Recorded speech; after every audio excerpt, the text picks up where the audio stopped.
This is a very special video where I let you all decide what I am going to be talking about today. So thank you so much to everyone who sent in a question. I got some really good questions. You all are fantastic, and I do appreciate every single one of them. Unfortunately, I do not have time today to address all of the questions that you all sent me, but I do appreciate them, and hopefully I can get to them in a future video. If you are interested in answering more questions, then let me know in the comments below that you would like a part 3, and perhaps I'll have a chance to get to that. I think these Q&A videos are neat because I am more open about myself, my life, and my experiences versus just teaching something. Although I do love teaching, fantastic. It's just easy to lose sight of the fact that I'm a person out here living an independent life of my writing and videos. I have a whole life outside of this narrow window that I share on the internet, so it's nice to share more about that, especially about in-person community, which is the focus of a lot of the questions you all sent in. So I made sure to talk at length about my in-person experiences and in-person community. That includes the OTO, and I will be touching on that. And on the subject of being independent, this video is entirely just me talking as myself. I am not representing any organization or any other person but myself. Also, here is a content warning. I do touch on things that are more controversial and personal in this video. If you are sensitive to those things, then maybe checking out some of my more educational videos would be more your speed. I won't be offended. But yeah. It's about time. Let's get into it. And yes, I do wear glasses. It helps me see the computer screen so I can properly read your questions. All right, let's get going. Let's jump right into something that I think will most likely ruffle some feathers. And I don't mean to ruffle feathers, but it's the nature of being a person, and especially being a person on the internet. Also, as a side note, I did blank out your names just for your privacy's sake. So, question 1. If you had children, would you raise them in Thelema? How would that be? Well, yes, absolutely I would. I think Thelema is an incredibly beautiful and healthy religion that embraces all of humanity with open arms. It celebrates individuality, freedom, self-reflection, mindfulness, and critical thinking. It teaches you to love yourself for who you are. All of these things are beneficial for children. Of course, some topics are inappropriate or just too complex for children, but that's literally everything in life and just about every religion. I would just break it down and teach what is age appropriate. But would I raise a child in my religion and culture and community? Yes, of course, and I think they would be better for it. Question 2. What's your favorite quote from Liber 418? I don't actually have a favorite quote from The Vision and the Voice or Liber 418. However, I do think the 12th Aether is particularly interesting. Okay, question 3. Is your knowledge self-taught or do you have a teacher? My knowledge is almost entirely self-taught. The occult, and in particular Thelema, is a very special interest of mine. That being said, I did have the privilege of having David Shoemaker as a teacher. He is so good at teaching and so patient. I always say that if I do something right, then it's his fault. Also, he does write really good books. I can't recommend him enough, but in general, I am self-taught, so a lot of my weirdness is mine and mine alone. Question 4. What is your overall opinion of occult communities in 2024? So I have the perspective of a community organizer. I rarely get to be just a participant anymore. I'm an officer at my local OTO body, and I do a lot of volunteering there. I also run my own unaffiliated Thelemic study group. That's open to everyone. To answer your question, though, I think leaders and organizers have a very different relationship to occult communities than participants. As a leader organizer myself, it's a lot of work and very lonely. I keep going because it's rewarding, but I do miss being able to just talk to people and make friends. So I do recognize that it's human nature that certain personality types are always fighting and jostling for power and position and what they perceive as higher social standing. If you're perceived as someone as having some kind of power or control in a group, which I don't actually have, by the way, then you're suddenly become a target to be taken down a peg. That manifests in all kinds of politics, passive-aggressive behavior, aggressive behavior, and as well as antisocial behavior. That is very unpleasant to deal with. Also, there are types of people who come around and specifically try to force friendship with you as an organizer for their own personal gain or to dig up dirt on you or whatever ulterior motive they have on you. So when I say I feel like I can't just have friends anymore, that's what I mean. So as a leader, what you say or do can and will be used against you.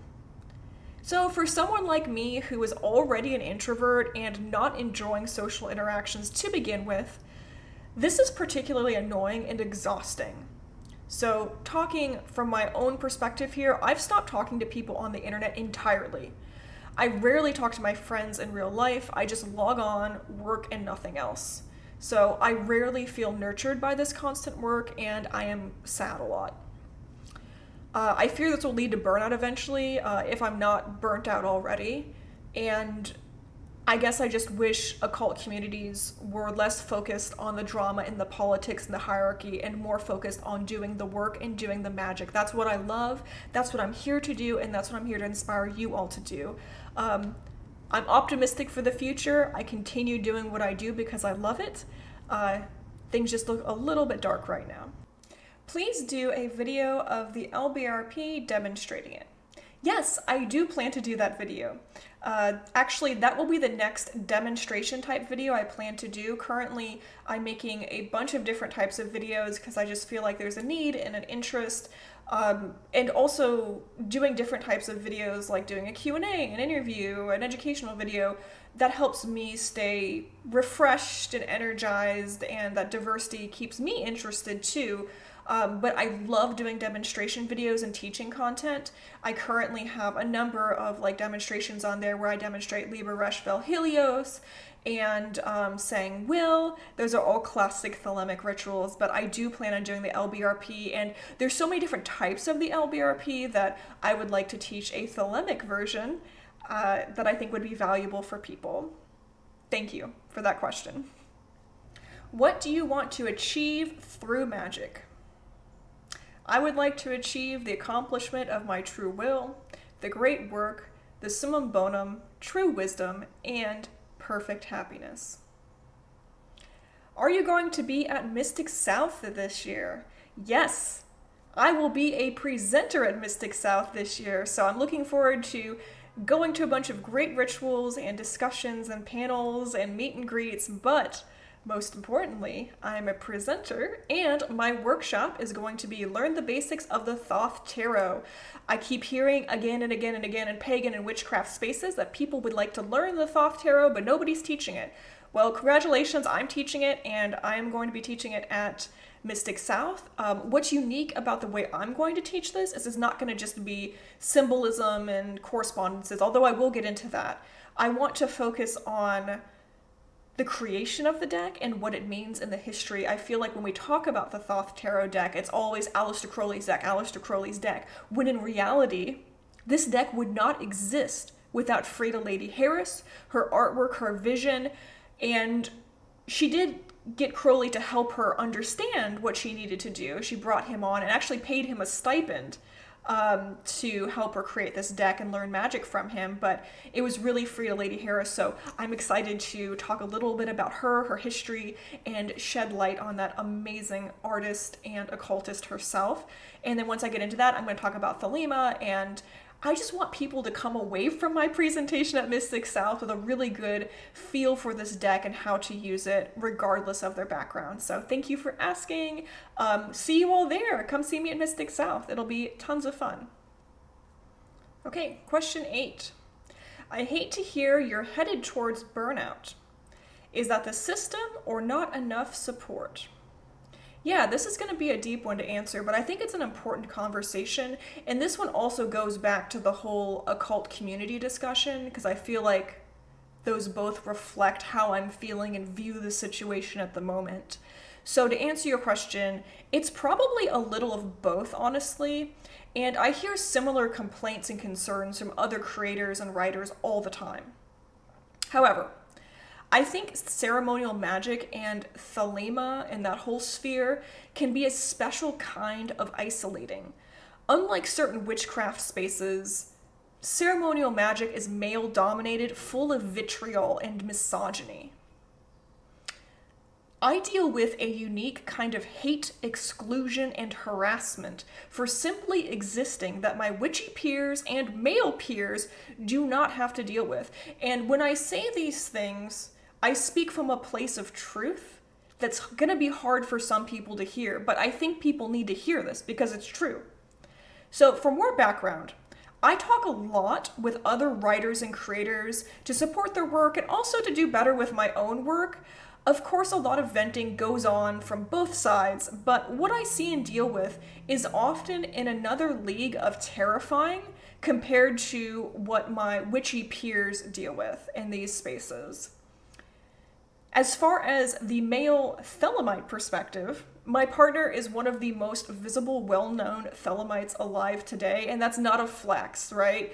I'm very blessed to know him, let alone be close to him.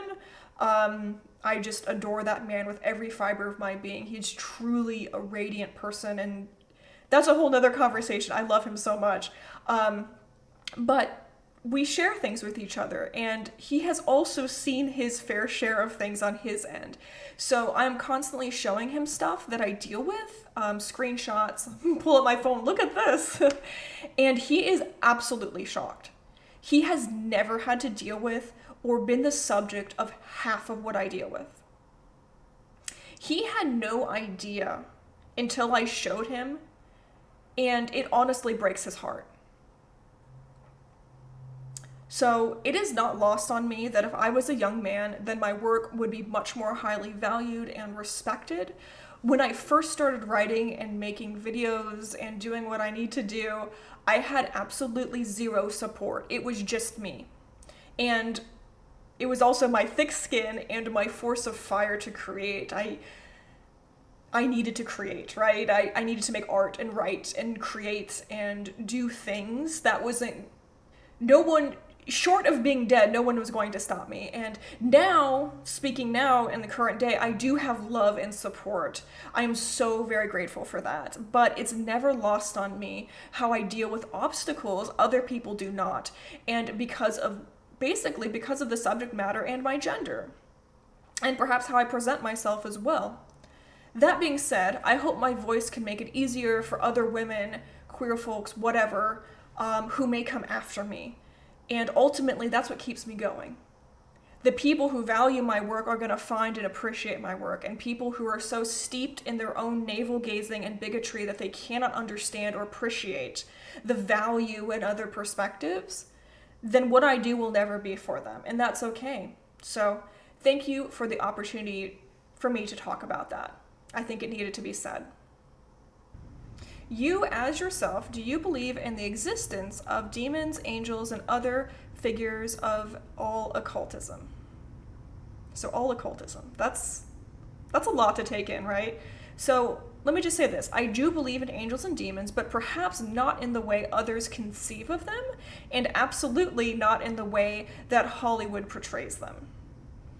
And the occult is such a broad category that I can't give a blanket answer to all things and figures out there. So I guess my answer is yes, asterisk, probably not the yes you wanted, and I guess your mileage may vary. How many years have you been studying the occult, and how old are you currently? So I just turned 35. I am a May Taurus baby. And I probably first proclaimed my personal interest in the occult and had started identifying as an occultist in the MySpace LiveJournal era, probably 2005, 2006-ish. So real rough estimate of time. I don't actually remember. It wasn't, believe it or not, the handle I was using and those sort of labels I called myself weren't defining moments in my life. But that being said, I guess it makes it about 20 years, I suppose. So, for the old timers, I am a fresh, new spring chicken right out of the egg, and I don't know a single thing.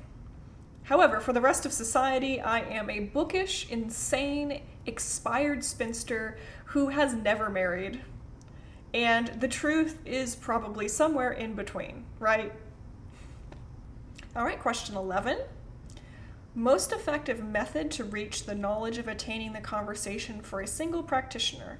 So I think this question is asking about knowledge and conversation with a holy guardian angel, and I guess I did make a few assumptions there, but I get a lot of questions about work with the holy guardian angel. And quite frankly, I haven't tried a bunch of different methods to compare and contrast, so I can't answer this with any kind of authority. However, if you are interested in what Aleister Crowley did, then I recommend checking out Liber Samekh. The spelling of Liber Samekh is in the description of the video below. You can find a copy of it on sacredtext.com. And also, another note, stopping at 11 would have been a fun number to stop on, but I wanted to fit a few more of your questions in, so let's go on to question 12. Maybe a live Q&A. So thank you for this question and the interest in me doing more live events. So fun fact, I do have a Twitch stream, and I used to go live on Instagram a lot and do live stuff on Twitch. It's just the problem I ran into, especially with these interactive kind of question periods, is the period I would come on would only be, regardless of the time I chose, mind you, would only be appropriate for half of my audience or less. So we're all busy, we all have a busy schedule, so it was just sad that people would miss it. I mean, even if I recorded it on Twitch or whatever, people would still feel like they missed out. So what I like to do is what I am currently doing, and collecting a bunch of your questions so I can respond to them and everyone gets a chance to submit a question. Typically, I keep the window open about 24 hours, maybe more.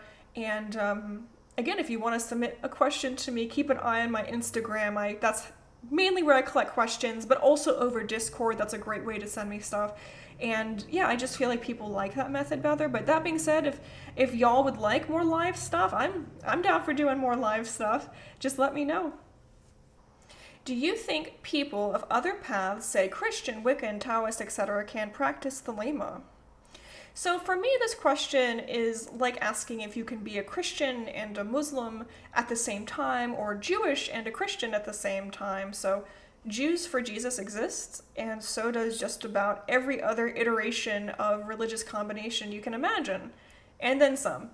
So two beliefs may be at odds with each other, like Christianity and Thelema, but that doesn't mean someone can't find their own path with both. How well that works out may vary from person to person. Also, if you are another religion just looking to enjoy some of our rituals, like the Gnostic Mass, or incorporate some of our practices into your own without completely buying into accepting the Book of the Law, for example, then please feel free.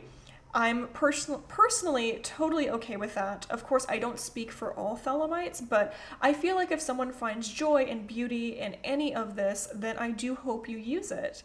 I just want to see people happy and healthy and spiritually fulfilled. Next question. What aspect of Thelema first drew you in? Well, quite simply, I found both truth and beauty in it. It is an unreserved, open arms celebration of humanity, all of humanity, and the nuances that come with humanity. And it does so in a way that, in my opinion, other things fail to come close to.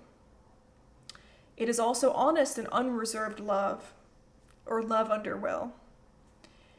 And it expresses the inevitability of death and suffering in a respectful and honest way. It embraces existence as pure joy. It embraces this notion of a spark of divinity within us all called true will. We are divine not in spite of our humanity, but because of it. And of course, our human nature being both good and evil. There is good and evil in all of us, which is of course true. And I'd like to take a little side note. When I was thinking about good and evil, my mind wandered to the Phenomenology of Spirit by Hegel, in which he writes that evil resides in the very gaze that perceives evil all around itself. The problem of evil isn't out there and external, it is within. Evil is thinking you are good while the other person is bad.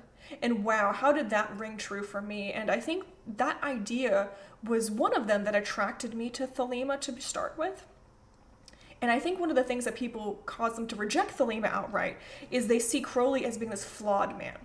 And perhaps a lot of this comes from being raised in this Christian context and this Christian background where everything's about Jesus the Messiah and who's a perfect being. And to be a Christian is to accept the perfection of Jesus and God. Whereas Thelema has never been about that. Thelema has been about accepting this truth. And the prophet of Thelema, I think, reflects the good and evil in us all. And the response to Hegel's proposition there that what do we do, that we somehow become evil when we view ourselves as all good and the other person as being evil, is of course to acknowledge the good and evil in us all, in all things. And that doesn't mean you have to accept evil and become evil yourself. That's not what it's saying. It's just saying that the reality is that. And when you start to warp that reality into you being the good one, that's when real atrocities are committed. Think back to the atrocities throughout history. That is never done from a place of, oh, I want to be evil, kind of like a cartoon. No, it's done from a place where people think they're doing good. They think they're the good guy, taking out the evil villain, when in reality, the world is not black and white heroes and villains. The world is much more nuanced and complicated and scary and difficult. And to not engage with it honestly actually is the evil thing. And I do believe when people approach Crowley and Thelema, first of all, they don't separate Crowley from the 93 current and Thelema. That's a whole other conversation again. But I think they're quick to reject it because they don't view Crowley as perfect. And I think the point is to acknowledge Crowley was imperfect. Some of his behaviors and the way he spoke, especially from a modern perspective looking back, was abhorrent, disagreeable, offensive even, and that doesn't make it okay, but it does make him human. And I think people who fail to grasp that complexity and the nuance on the nature of Crowley, Thelema, but honestly the nuance of the nature of humanity itself, and also the nuanced nature of the divine also, they're really missing out. Yeah, but to answer your question, I hope that does, and thank you for allowing me that tangent. Question 15. What does the Book of the Law mean to you? The Book of the Law is the central sacred holy text of Thelema. For me, it has an incredible depth worth revisiting time and time again, and honestly, it's worth revisiting the rest of your life. That's one of the reasons why I love rereading the Book of the Law on the 3 days of the writing of the Book of the Law. It's just an annual prompt to do that, and I do find truth and meaning in it and continue to do so in new ways the more I grow as a person. If someone approached you about Crowley, what would be the one book you'd recommend? I would hands down recommend Perdurabo by Richard Kaczynski. This is an incredibly well-researched biography and the definitive biography out there. It's well written and thorough. So if the person, of course, on an individual recommendation level, if they do not have the time to get through a book of that size, then I would recommend the Weiser Concise Guide to Aleister Crowley. There's some great info in there as well, and also a little bit different info too. But it's a lot shorter than Perdurabo, and it might be more someone's speed, especially if they don't have time to read a bigger book. But if you do have the time and the energy and motivation, do check out Perdurabo. Of course, all of the books I mentioned are in the description below, so you can quickly find the title and look it up. Question 17. Is the IRL Thelemite community just as arrogant as the online one? No, absolutely not. They are completely different. And thank you for the prompt to answer this question, because I wish I could shout this on the rooftops, but I guess a YouTube video will do. But in my experience, the online community is extremely hostile. There's full of vitriol. There's just a lot of weirdness, which I will get into. But in person, people are much more warm, accepting, and a lot of the people you see in person are not involved in social media or online in any capacity. So you're going to meet a whole bunch of different people. And of course, as you can imagine, the people who invest a lot in their local community are the people who are more interested in actually doing magic. They value other people and they value interaction and they value teaching and learning and are more doers.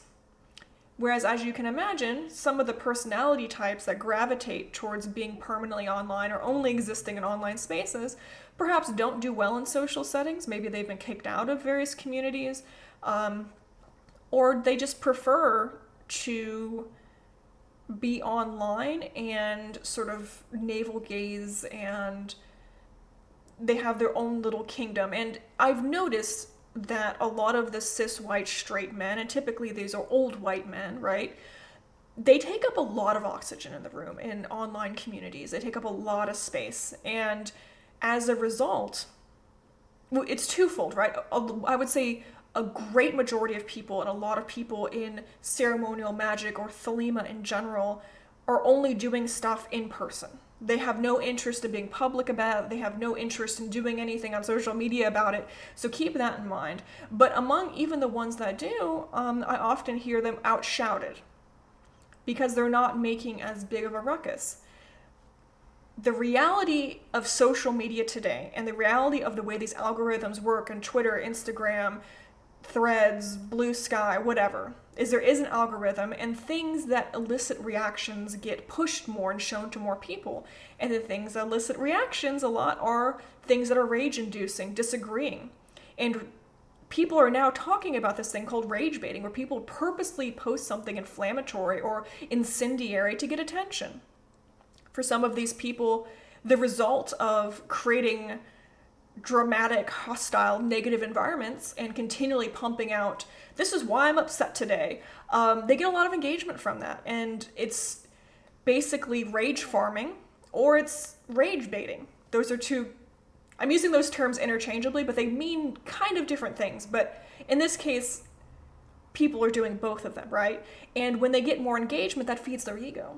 Some people are genuinely addicted to being inflammatory on the internet. They just can't help themselves, and it's sort of as bad as any other addiction. While others perhaps are doing it to stroke their ego, or they're doing it to make money, because a lot of brand deals or other monetization can happen when you have a big following, even if that big following is one that hates you or is really angry. So the internet and the online sphere is so much different than in person, and of course in person isn't for everyone, regardless of what that community is, whether it's in druidry or heathen spaces or Thelema spaces, whatever your thing is.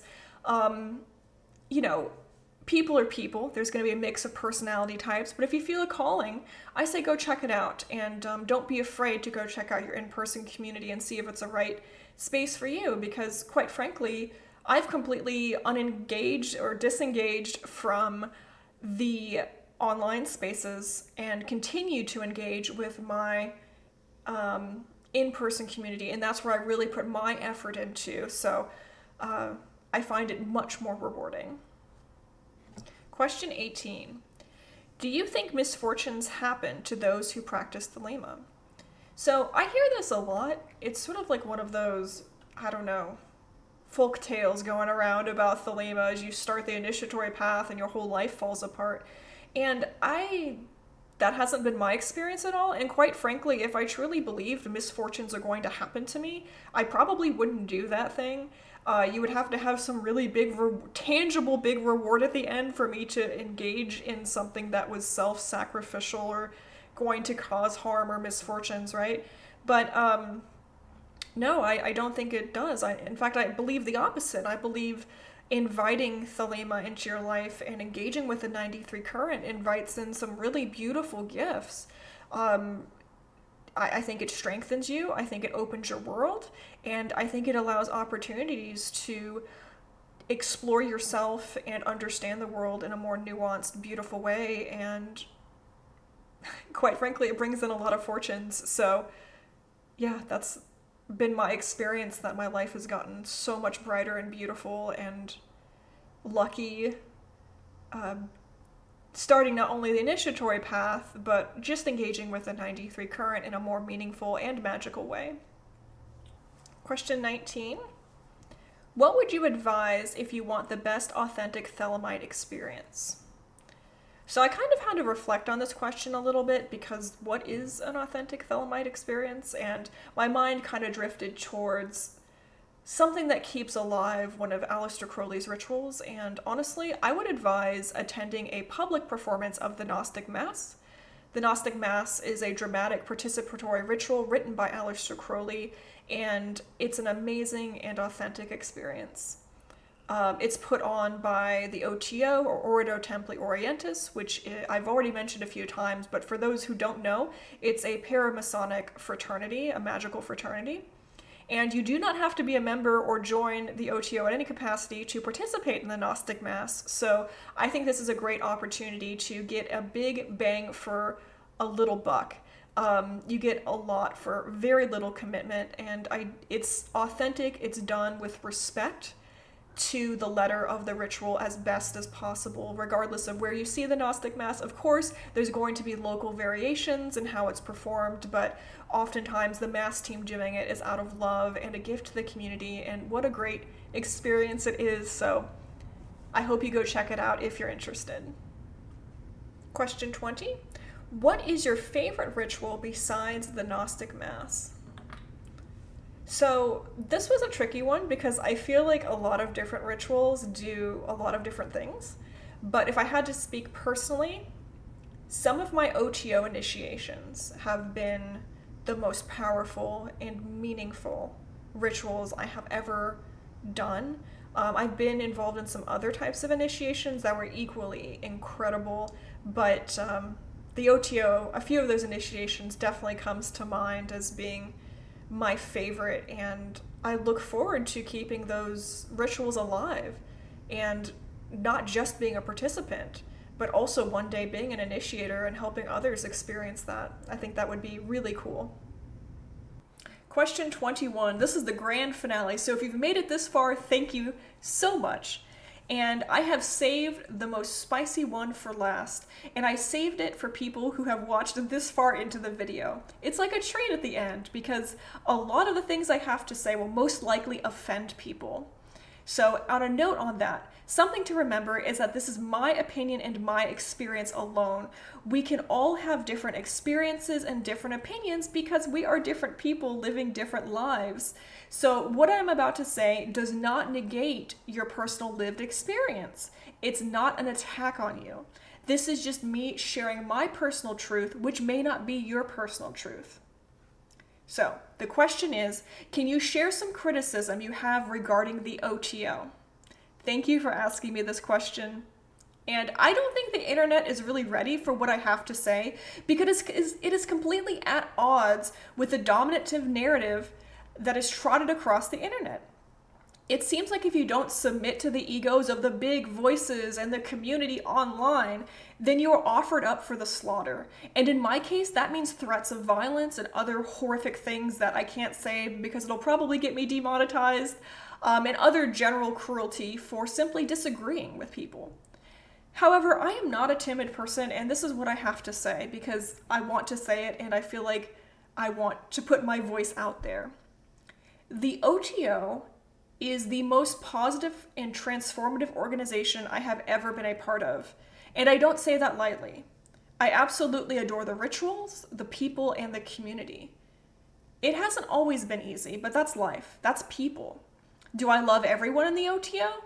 Absolutely not. But I sure do love a lot more people in the OTO than any other group I have been a part of. Truthfully, I just don't have any criticism of the OTO because I am aware of the fact that it's a small, volunteer-run organization.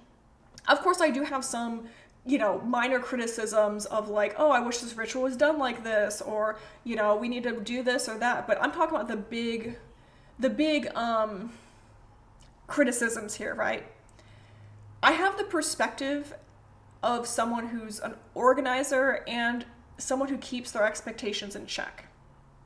When I do have concerns or other issues, whether that's because I am disabled or queer or whatever the case may be, and I bring those up within the OTO, I feel so seen and heard and accommodated. And just an example of accommodations, I do have a lot of health issues, and when I am being a child in the Gnostic Mass, Sometimes I just can't be on my feet the whole time. So what do? They put a chair there so I can sit down. Accommodations like that have been amazing and understanding in the OTO. But you know where I don't feel seen or heard or accommodated? The broader Thelemic community, especially online. People online seem to be real masters at yielding the language of social justice to cut down their enemies, but when it comes to actually acting on the issues of diversity and inclusion, there is no action. And here is a reality check. Your beliefs do not make you a better person. Your behavior does. At the end of the day, I don't owe anyone anything. No one owes me anything either. And quite frankly, I go where I am wanted, appreciated, and respected as a human. When other spaces have fallen flat and rejected me and discriminated against me, and other people have, for either being a woman, disabled, or queer, the people in the OTO have invited me in and given me a place at the table. Other organizations that have done the same are Temple of the Silver Star and Triangle Area Pagan Alliance. Thank you so much to all of those amazing groups that have given me a home in them. And I just want to say that I think that's true with all people. We go where we are wanted, where we are loved, where we are needed, and where we are valued. And if you are ever in a situation, a relationship or organization, whatever, a friendship even, where you don't feel seen or heard or loved or valued, get out of there, because you deserve the same. And I am just a person, and I have a lot of experiences at this point, and that's why I choose to only associate it in situations, in friendships, in groups where I am allowed an equal place at the table, where I'm allowed to voice my opinion and to be present. So thank you to all of my friends and acquaintances I have made along the way, and I hope to continue to be a part of a beautiful community that we are growing together. So let's end this video on a high note. Thank you so much for watching. This has been fantastic. Again, if you would like a part 3, and if you want me to continue to talk on these topics that you all bring to the forefront, I'd be more than happy to. I just would love to hear that feedback. Thank you again for all of my subscribers and supporters. You are amazing. So I am the center of expression for the primal will to good, and so are you.